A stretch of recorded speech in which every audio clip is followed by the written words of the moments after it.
Hey everyone, it's Cole from A+ Power Sports. Today we're going to do a quick pre-ride inspection before we take our brand new Ranger out on the trails.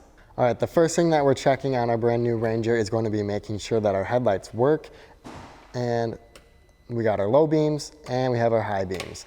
Now this has to work, otherwise you can have tickets on the trails and it's difficult to see at night without lights. So the next part is going to be checking our tail lights. You just do a quick walk around the back. And we see that we have running lights, and then you'll have to have a second person or back it up to a wall space that you can hit the brakes and make sure that your brake lights are functioning.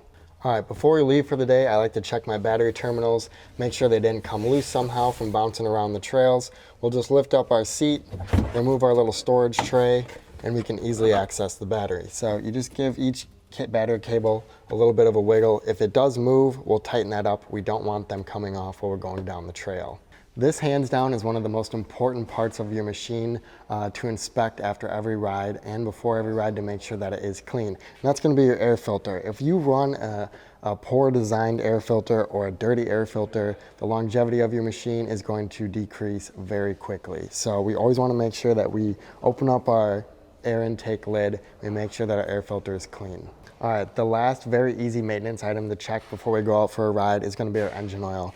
You have a nice little dipstick down here in the bottom, super easy to get to. Just grab a rag, wipe it off, pop it back in and pull it out and make sure that your oil is between the low and the full line.